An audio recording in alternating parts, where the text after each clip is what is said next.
Bonjour, ça me fait le plaisir de prendre quelques minutes et partager cette vidéo avec vous. C'est un enseignement qui est important aujourd'hui. Nous passons une période de pandémie, une période qu'on ne peut pas sortir, de confinement. Les gouvernements nous imposent certaines lois et nous devons, nous, respecter ce que le gouvernement met en place parce que ça ne déforme pas ce qui est écrit dans la parole de Dieu. C'est une période merveilleuse, mais il y a bien des chrétiens, bien des personnes chrétiennes qui vivent difficilement ce temps. Il y a bien des chrétiens qui vivent difficilement ce temps présent. Nous avons tellement de belles promesses à découvrir dans la parole de Dieu que nous devrions prendre le temps de s'y arrêter un peu. Prendre le temps de s'arrêter. C'est une période merveilleuse, pour ça, prendre le temps de s'arrêter et de laisser le Saint-Esprit nous instruire à travers de sa parole. Nous laisser le temps d'être imprégnés de la parole de Dieu. C'est merveilleux, on ne court plus à gauche et à droite, on ne va plus ici et là, mais par contre, on a le temps, à la maison, d'avoir notre culte, notre rencontre personnelle avec Dieu chaque jour. Dieu nous donne du temps que nous passons avec lui. Ne négligeons pas ce temps. Pendant la pandémie, prenons ce temps de s'arrêter devant Dieu, découvrir le plan de Dieu pour nous et découvrir ce que Dieu veut faire avec chacun de nous. Et c'est pas le temps de dire que je m'ennuie, que je trouve ça plate, parce qu'il y a beaucoup de chrétiens qui trouvent ça plate, qui trouvent ça long, et qui trouvent ça pénible de vivre la pandémie. Mais quelle bénédiction qu'on a de pouvoir s'arrêter et de reconnaître que Dieu est Dieu. Pouvoir s'arrêter, prendre sa parole et découvrir les promesses de Dieu. David Wilkerson a sélectionné 866 promesses dans la parole de Dieu. Il a même fait un volume sur ça, un livre sur ça. Mais c'est le temps, là, aujourd'hui, de s'arrêter, de commencer à découvrir les promesses de Dieu. Savez-vous, ça nous donne 2,37 promesses par jour. Parce qu'il y a 365 jours dans l'année. 866 promesses. Fait que si on divise, ça nous donne 237 promesses par jour. Il y a une promesse rattachée à chaque situation qu'on vit. Mais c'est à nous de les découvrir. Je ne vous lirai pas les 866 promesses aujourd'hui. C'est chacun notre responsabilité à nous. Tout homme et toute femme qui a accepté Jésus comme Seigneur et Sauveur, voici une promesse. Il nous donne la vie éternelle.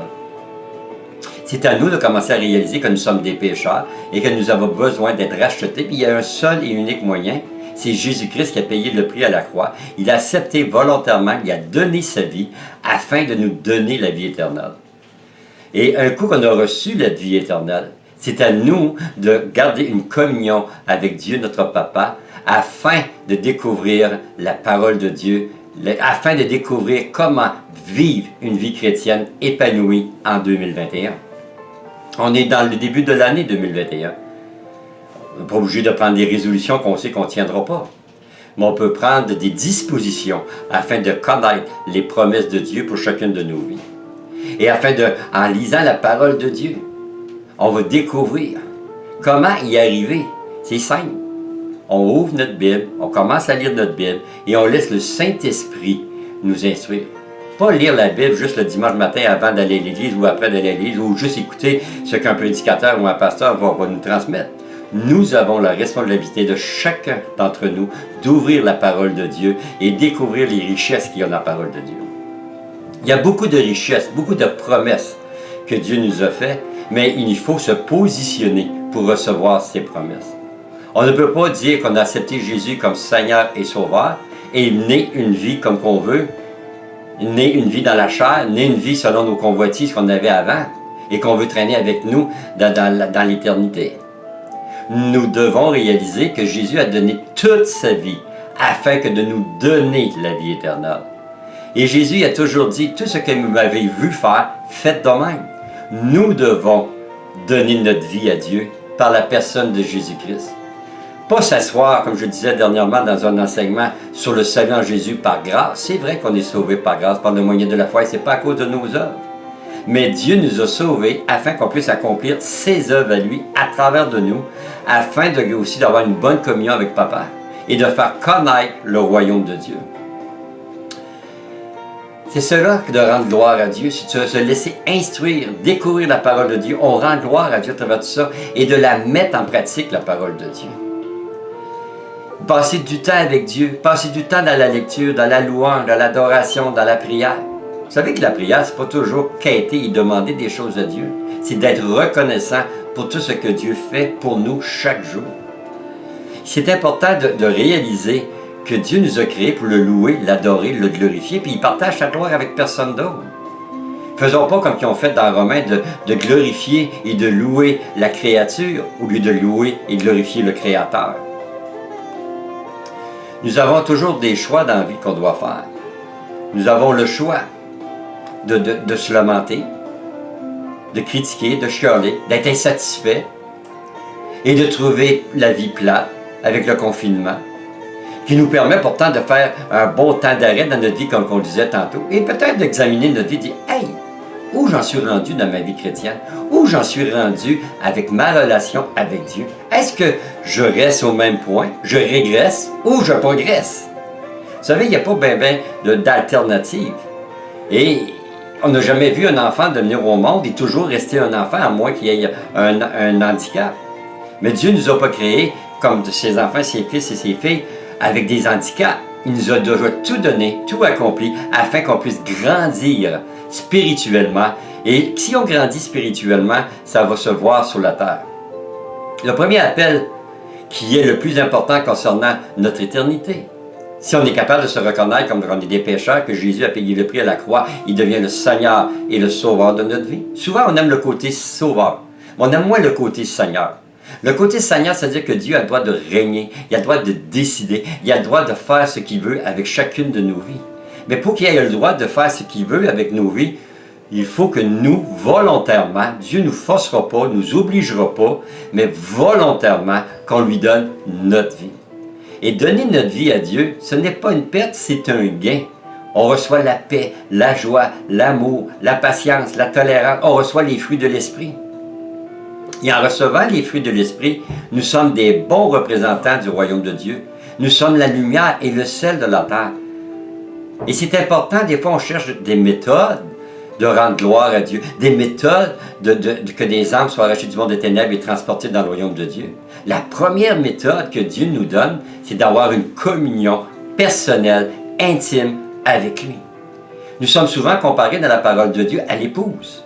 Jésus revient chercher son épouse, pure, sainte et sans tache. Mais une épouse et un époux, ils ont des relations intimes ensemble. Dieu veut notre relation intime avec lui. Qu'on soit capable de tout lui partager, de tout lui dire et d'accepter ce que lui va nous dire. C'est important de répondre à la première appel. C'est important de réaliser ton éternité. Où vas-tu passer ton éternité? Si tu n'es pas sûr aujourd'hui où tu vas passer ton éternité, c'est le temps de te mettre en question, de te poser des questions. Si je meurs aujourd'hui, quel endroit m'est réservé après que je vais quitter cette terre? Il y a deux endroits que Jésus nous a parlé. Il nous parle du royaume des ténèbres, le royaume de Satan, là tu vas avoir de la souffrance, un feu éternel, là où que tu vas souffrir éternellement. Et il y a l'autre alternité, qui est dans le royaume de Dieu. Le royaume de Dieu, là tu vas avoir la paix, la joie, plus de maladie, plus de souffrance, l'amour complet, l'amour total qu'on pourrait dire. Nous avons vraiment compris la signification de la croix pour nos vies. Qu'est-ce que cela implique d'avoir accepté le sacrifice de Jésus-Christ? Oui, un jour, nous avons accepté Jésus comme Seigneur et Sauveur de nos vies. Puis si tu ne l'as pas fait, tu peux le faire aujourd'hui intimement dans ta maison avec Dieu. Mais quand tu as accepté Jésus comme Seigneur et Sauveur de notre vie, il faut vraiment comprendre, accepter le sacrifice de Jésus, vraiment comprendre qu'est-ce qui s'est vraiment passé à la croix. C'est pas rester à la croix. Il faut continuer notre route et vivre pour Dieu. La croix. Jésus a passé par la croix, il nous demande exactement la même chose à nous. Jésus avait passé par la croix, il a souffert. Comme quand on vivait dans le monde, on souffrait. On ne savait pas à qui se confier. Aujourd'hui, on passe par la croix et on peut faire confiance à Dieu parce qu'il est juste et fidèle. Il pardonne nos péchés, il nous écoute, il répond à nos prières, il répond à nos soupirs de nos cœurs. Dieu connaît nos besoins, puis il ne inquiète pas, Dieu connaît nos besoins, fait qu'il va pourvoir à tous nos besoins. On ne manquera jamais de manger, jamais de boire, jamais de vêtements, jamais un toit sur la tête. Mais il faut se confier en l'Éternel, il faut lui faire confiance. Il ne faut pas se baser sur le rudiment de ce monde. Romains 8 le dit bien. Le Romains 8 le dit bien, ne vous conformez pas au siècle présent, mais soyez renouvelés dans votre intelligence afin de comprendre les promesses de Dieu, le plan de Dieu qu'il y a pour chacune de nos vies. Et savez-vous une chose? Le plan de Dieu n'est pas notre plan. Fait que c'est important, comme je le disais tantôt, d'arriver, de réaliser que Jésus a pris la place, notre place que nous méritions parce que nous avions désobéi et péché à Dieu. Oh, tu vas dire, j'ai pas fait de meurtre, j'ai pas fait de viol. La parole de Dieu nous dit que tous ont péché et tous sont privés de la gloire de Dieu. Il y a un seul moyen de retrouver notre position en Dieu, c'est par la personne de Jésus-Christ. Il y a aussi des promesses accrochées à notre salut. Il y a des promesses qu'on ne mérite pas, mais que Dieu nous a fait parce qu'on reconnaît que Jésus est le seul moyen qui nous mène au Père et le seul moyen qu'on peut avoir une communion avec Dieu, le seul moyen d'avoir l'éternité dans sa présence. Et c'est par grâce qu'on est sauvé. Mais il ne faut pas rester assis sur la grâce et se permettre de vivre n'importe quoi. Malheureux, des fois, que des personnes se permettent de vivre n'importe comment, tout croche que j'appelle. Vivre même dans le péché, dans l'adultère. Parce que la Bible dit, adultère que vous êtes. C'est pas juste sexuellement l'adultère. On se confie en n'importe quoi, fait qu'on devient adultère envers Dieu, parce qu'on ne se confie pas à Dieu. Éphésiens 2,8 nous dit, car c'est par la grâce que vous êtes sauvés, par le moyen de la foi, et cela ne vient pas de vous. C'est un don de Dieu. C'est par grâce qu'on est sauvé. Ça, il n'y a aucun doute. Mais il ne faut pas rester assis qu'on est sauvé par grâce, comme je disais, et qu'on peut faire n'importe quoi. Nous devons donner notre vie à Dieu. Et si nous donnons notre vie à Dieu, nous avons le désir dans notre cœur de faire sa volonté, de faire son plan et de l'aimer par-dessus tout, parce que c'est le premier commandement qu'il nous a donné. Tu aimeras le Seigneur ton Dieu de tout ton cœur, de toutes tes pensées, de toutes tes forces. Et après ça, il dit, tu aimeras ton prochain comme toi-même. Ces deux commandements-là résument la parole de Dieu. C'est pour ça qu'il y a des promesses, comme je disais tantôt, que Dieu est prêt à nous donner. Mais il y a aussi nous positionner pour recevoir les promesses. Si nous ne mettons pas Dieu le premier dans notre vie, il va être le dernier. Et qu'on ne sera pas capable d'aimer son prochain comme soi-même. Et c'est facile de s'aimer comme soi-même. On a juste à regarder ce que Dieu dit de nous. Pas regarder ce que la société, ce que nos pensées, ce que le monde, ce que Satan peut plus dire de nous. La parole de Dieu dit que nous sommes des créatures merveilleuses, Psaume 139, verset 14, et que toutes ses œuvres sont admirables. Mais juste arrêtez, nous sommes créatures merveilleuses. Ce n'est pas une question d'orgueil ici, c'est une question de réaliser ce que Dieu dit de nous. Dieu dit de nous qu'on est un sacerdoce royal. Dieu dit de nous qu'on est ses fils et ses filles si on garde une communion avec lui. Naturellement, si on ne garde pas une communion avec lui, on ne connaîtra pas papa, et ça va être difficile d'être le fils de papa. La croix nous ouvre la porte pour aller vers Dieu, le Créateur de toutes choses. Jésus nous a ouvert la porte. Jésus nous permet de rentrer dans le royaume de Dieu, d'être en présence du Père. Quand? Maintenant. Il y a certaines religions qui vont enseigner quand tu vas être mort, si tu as mené une bonne vie, si tu as trouvé quelqu'un qui va prier pour toi sur la terre, si tu passes par le purgatoire qui n'existe pas, la Bible, il n'y a aucun purgatoire. Parce qu'il est permis à l'homme de mourir une seule fois, après quoi vient le jugement. Fait que ceux qui créent, qui vont revenir dans l'incarnation, ça n'existe pas. Ton choix, tu dois le faire maintenant pour avoir l'assurance d'avoir la vie éternelle. Dès qu'une personne décède, elle va dans un des deux royaumes. Il n'y a pas de retour en arrière. Jésus le dit dans Jean 14, 6. Jésus dit, « Je suis le chemin, la vérité et la vie. Nul ne vient au Père que par moi. » On ne peut pas essayer de prendre n'importe quel chemin pour aller au Père.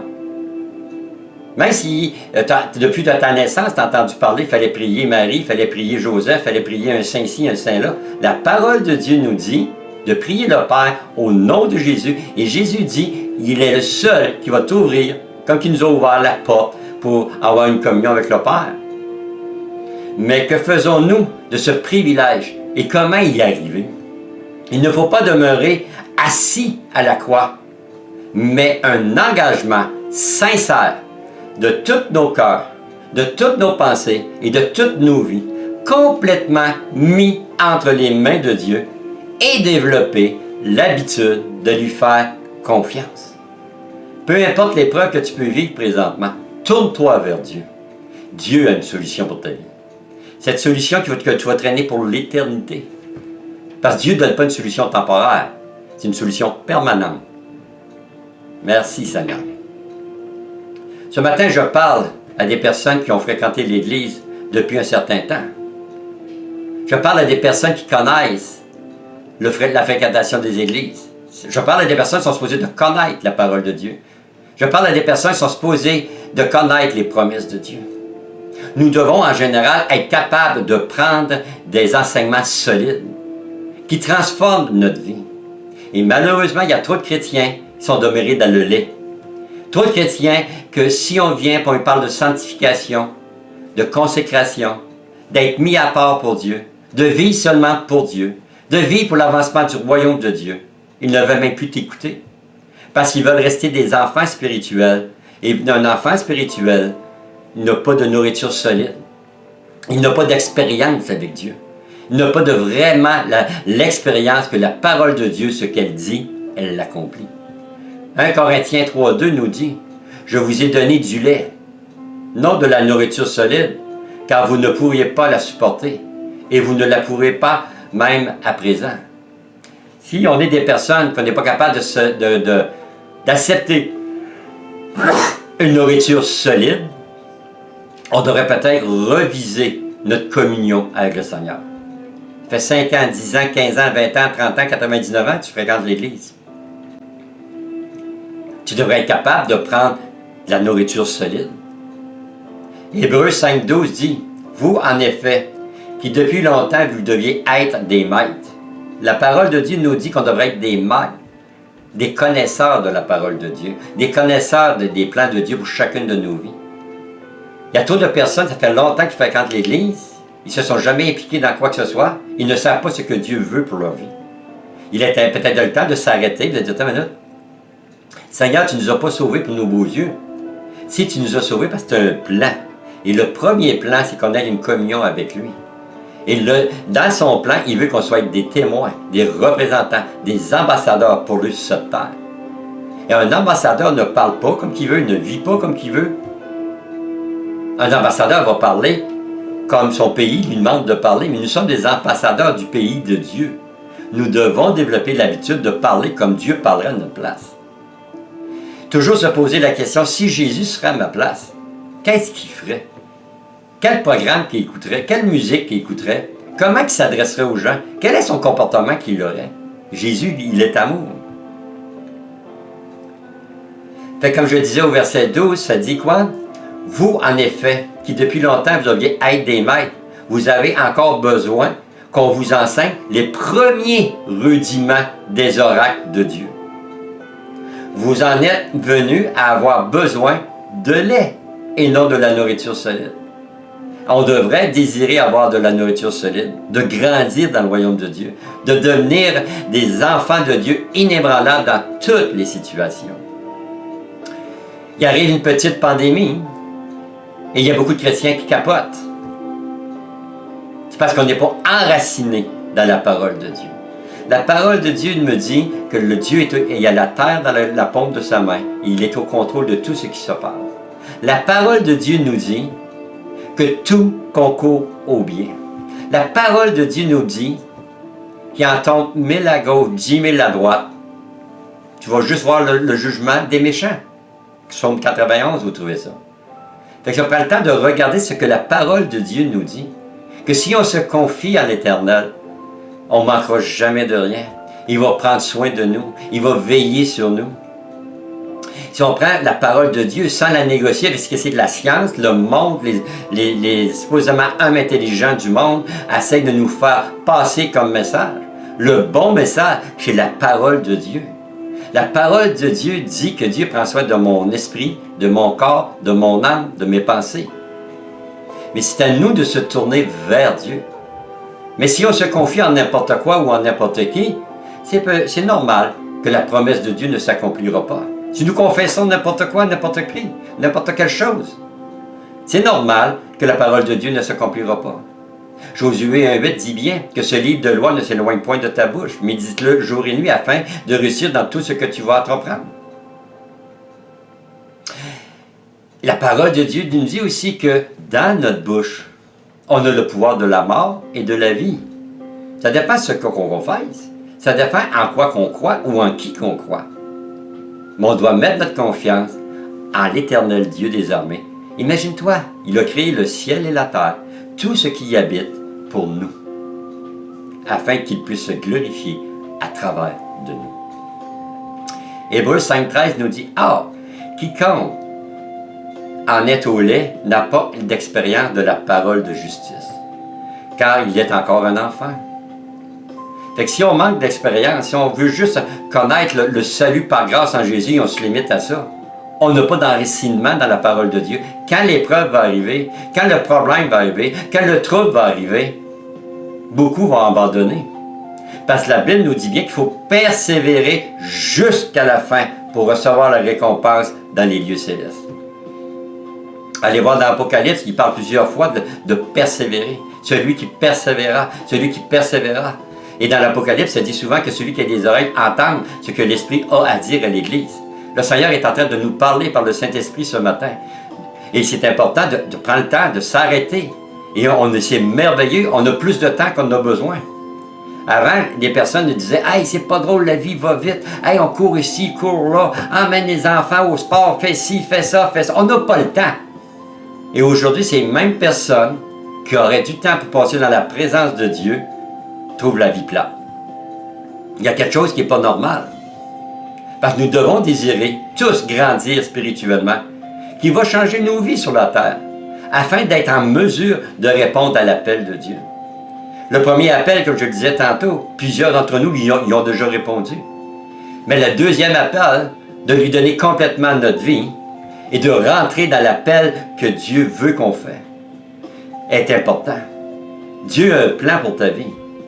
Des plans, des projets de joie, de paix et d'amour. Mais qu'en est-il de l'appel pour le servir? Est-ce qu'on se sert de Dieu ou est-ce qu'on veut servir Dieu? Nous devons être dans le service de Dieu. Et souvent, le service de Dieu va commencer dans les églises. Nous allons commencer, j'appelle ça souvent, se pratiquer dans les églises. Nous allons commencer à s'impliquer dans les églises. Il y a différents ministères, différents paliers d'église qu'on peut servir avec les dons que Dieu nous a donnés puis les talents que Dieu nous a donnés. Parce que chaque personne, Dieu a donné des dons puis des talents. Nous devons se rendre disponibles dans ce que c'est qu'on est capable d'accomplir, de le faire afin que le royaume de Dieu avance et libérer des personnes qui sont obligées à accomplir 400 tâches parce que tu ne réponds pas à l'appel que Dieu a mis dans ta vie. Ce n'est pas toujours de prêcher la parole de Dieu. Mais tout ce qui est fait est pour l'avancement du royaume de Dieu. Mais c'est à nous de se rendre disponibles et de voir qu'est-ce qu'il y a à faire. Et dans ce domaine-là, je suis capable de le faire, je vais me rendre disponible et ça va aider d'autres personnes autour de nous.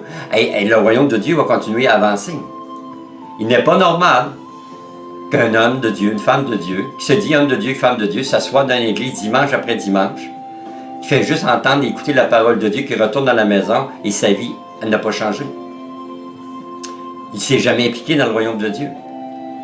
C'est pas normal. Des fois, on entend dire « Ah oui, moi je suis un croyant, mais je ne pratique pas. » La parole de Dieu, c'est pas ça qu'enseigne. Si tu es croyant, tu vas pratiquer.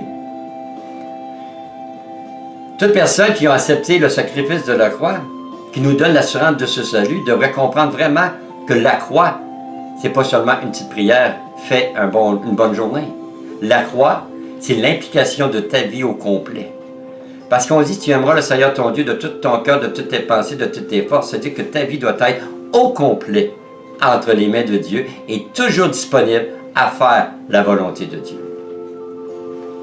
Trop souvent, on peut s'arrêter et dire « Ah, mais le pasteur, il est là pour m'enseigner, m'instruire. » Nous avons la responsabilité, chacun de nous, d'ouvrir la parole de Dieu, d'ouvrir ce livre et de chercher la face de Dieu pour nos vies. Les pasteurs sont là pour nous guider, nous diriger, et on est béni de pouvoir avoir des pasteurs. Mais notre responsabilité à nous, c'est de vérifier ce qui est dit par un pasteur. Est-ce que c'est écrit dans la parole de Dieu? Nous devons traverser la première étape et accepter volontairement de faire un pas et de marcher dans les pas de Jésus-Christ. Philippiens 4,9 nous dit « Ce que vous avez appris », c'est Paul qui nous parle, « ce que vous avez appris, reçu et entendu de moi, et ce que vous avez vu en moi, pratiquez-le, et le Dieu de paix sera avec vous. » Est-ce qu'on pourrait dire aux personnes qui nous entourent, « Tu sais ce que tu vois que je fais, ce que je t'enseigne, je te demande, pratique-le. »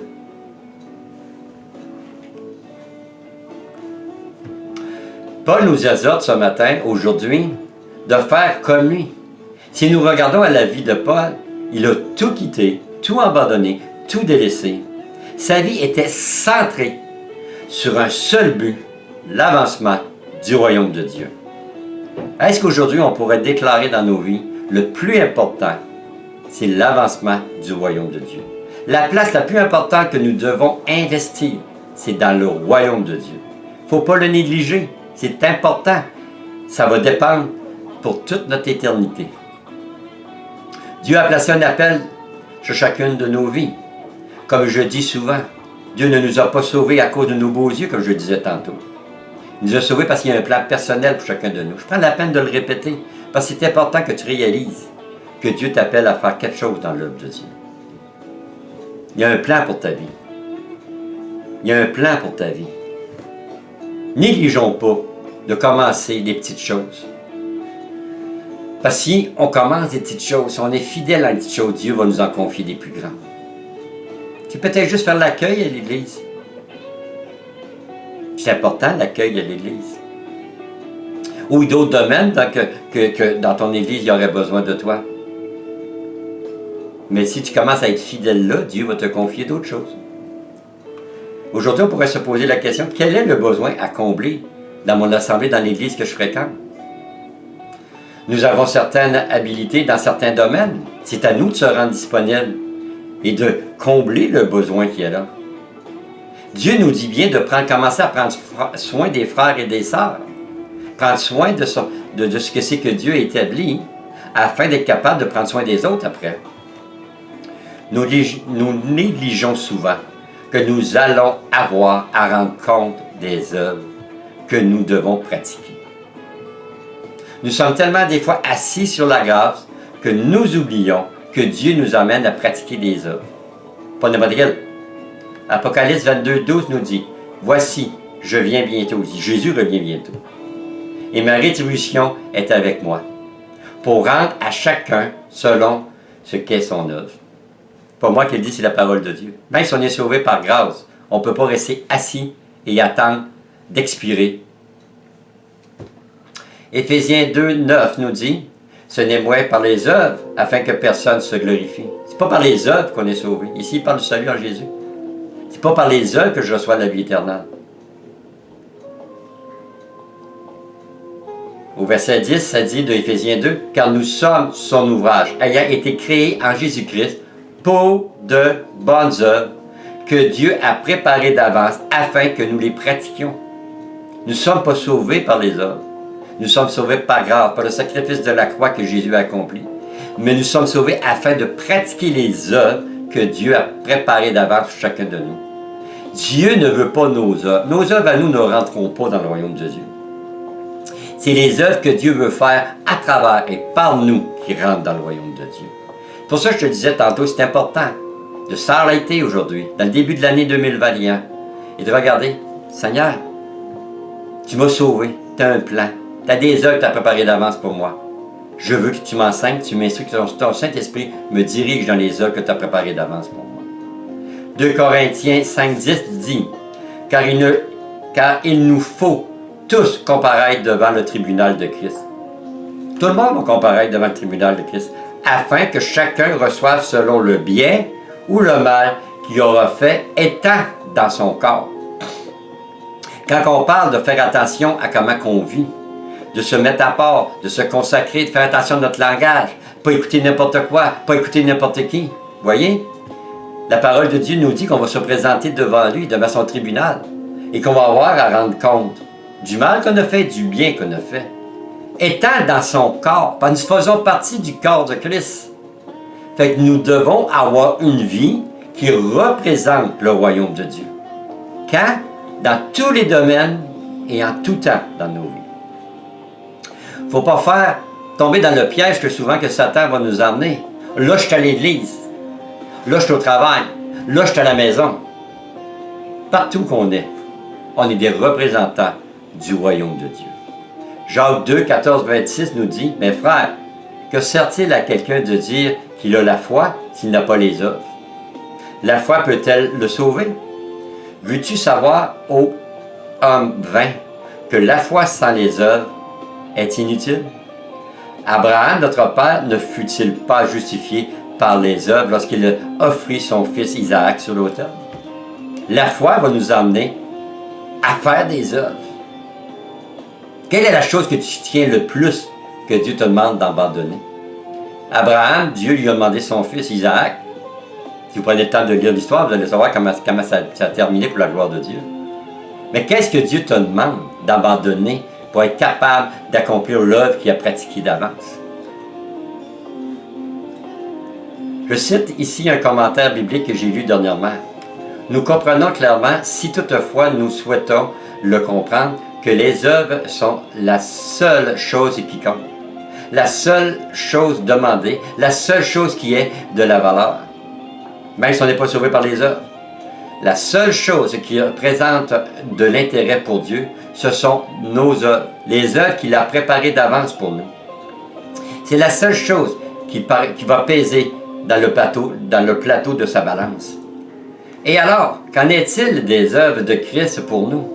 Son œuvre accomplie, sa grâce. Eh bien, toutes ces choses doivent exercer une influence sur nos œuvres pour qu'elles deviennent pures et bonnes et qu'elles puissent tenir devant Dieu.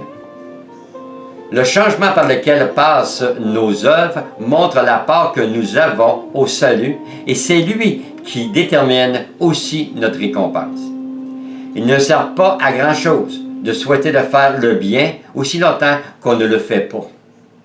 Il ne sert pas à grand-chose de vouloir dire « je ferai ci, je ferai ça » tant et si longtemps qu'on ne se met pas en fonction pour le faire. Il va de soi qu'il n'y a pas d'autre christianisme que le christianisme mis en œuvre. Tout le reste est et demeure, comme le dit la parole, uniquement de la tromperie. On peut dire beaucoup de choses. On peut dire, oui, je vais faire ci, faire ça, si tu ne le fais pas. Ça ne donne rien. Ça peut être juste un simple coup de téléphone que tu t'es engagé à faire que tu ne le fais pas. Ça ne donne rien. Dieu veut nous voir en action, dans tous les domaines de nos vies. Dieu veut nous voir actifs dans le royaume de Dieu. Le royaume de Dieu n'est pas passif. Le royaume de Dieu, il est actif. Fait que nous devons être des hommes et des femmes qui soient actifs dans le royaume de Dieu, afin de voir grandir et à l'avancement du royaume de Dieu. C'est important de regarder la parole de Dieu et de la mettre en pratique. Et de réaliser que Dieu nous appelle à accomplir des œuvres. Dans Actes 6, 1 à 4, ça dit: en ce temps-là, le nombre des disciples augmenta, les Élémites murmurèrent contre les Hébreux, parce que leurs veuves étaient négligées dans la distribution qui se faisait chaque jour. Les 12 convoquèrent la multitude des disciples et dirent: il n'est pas convenable que nous laissons la parole de Dieu pour servir aux tables. Aujourd'hui, on pourrait dire qu'il n'est pas convenable qu'un pasteur doit tout faire dans une église. C'est pourquoi, frères, choisissez parmi vous 7 hommes, de qui l'on rend un bon témoignage, qu'ils soient pleins d'Esprit Saint et de sagesse, et que nous chargerons de cet emploi. Quel est le poste à combler à l'église? Parce qu'il n'y a personne qui s'offre que le pasteur est obligé de le faire. Tu demeures passif ou lui être proactif et devenir actif dans le royaume de Dieu. Et nous continuerons à nous appliquer à la prière et au ministère de la parole. Nous venons de voir un beau exemple ici, un bel exemple ici. Très, très, très bel exemple qui montre beaucoup d'aspects de beaucoup d'églises ici au Québec. Que tous ne reposent pas sur le dos des personnes, de la même personne, qui sont appelés à enseigner la parole de Dieu. La parole de Dieu dit bien, celui qui enseigne s'attache à l'enseignement. Mais il faut qu'il ait le temps de s'attacher à l'enseignement, qu'il ait le temps de ne pas s'occuper, de préoccuper de quoi que ce soit du déroulement de la réunion, afin d'être vraiment centré et concentré sur ce que le Saint-Esprit veut faire et laisser agir le Saint-Esprit. Il faut choisir des personnes dans l'œuvre de Dieu. Et je dirais même, les pasteurs, n'ayez pas peur de déléguer aux personnes fidèles dans votre Église, afin de vous libérer et d'être attentif à ce que le Saint-Esprit veut faire avec votre Église. Le Dieu ne veut pas de ton projet. Dieu il veut que tu adaptes son projet à ta vie. Il faut choisir des personnes dans l'œuvre de Dieu, selon les critères bien précis et indiqués un petit peu plus haut. Bien entendu, celui que Dieu donne un appel doit répondre positivement à ce que Dieu lui demande. Tu te sens interpellé parce que tu vois un besoin, mais tu restes assis, tu ne bouges pas. Il faut que tu répondes, OK, il y a ça à faire, je vais aller voir qui la personne et voir si je peux faire quelque chose pour l'aider. Tu dois répondre à l'appel de Dieu, dans les petits détails comme dans les grands détails. Ça peut être juste débarrer la porte de l'église. C'est un petit détail. Mais si tu commences à être fidèle dans ce petit détail, Dieu va t'en confier des grands. Peut-être qu'on a peur d'avoir plus de responsabilités. C'est pour ça qu'on n'ose pas s'avancer pour faire quoi que ce soit. Dieu nous demande de manifester l'intention de s'impliquer. Ça commence au sein de notre église locale. Et ça va nous permettre de créer des liens. Ça va nous permettre de découvrir d'autres personnes. Ça va nous permettre de découvrir le don et le talent. Peut-être que tu ne connais même pas que Dieu a mis en toi. Tu vas peut-être te sentir interpellé par autre chose. Parce que tu vas commencer à quoi? À faire l'œuvre que Dieu a mis, a préparé d'avant, puis qu'il a mis devant toi. Il te demande juste de la pratiquer. Matthieu 25, 21 dit, si mon maître lui dit, c'est bien, bon et fidèle serviteur, tu as été fidèle en peu de choses, je te confierai beaucoup. Entre dans la joie de ton maître. On veut avoir la joie de Dieu. Commençons à être fidèles en peu de choses. Ça fait partie de rentrer dans l'appel de Dieu. Comme je disais, le premier appel, c'est ton salut en Jésus. Deuxième appel, c'est de donner ta vie complètement à Dieu. Et troisième appel, c'est de faire les œuvres que Dieu a déjà placées devant toi, afin que tu puisses les pratiquer. Merci Père éternel, nous avons un bon temps ce matin et je te remercie qu'aujourd'hui, que ce message peut interpeller les personnes qui vont l'entendre, qui vont l'écouter, et qu'on puisse prendre une décision face au royaume de Dieu. Et qu'on peut décider aujourd'hui de ne pas rester assis sur notre salut, mais de faire ce que la Bible nous dit, de travailler à notre salut et de pratiquer les œuvres que tu as déjà préparées d'avance. Merci Père. Alors, je te prie dans le nom de Jésus. Amen.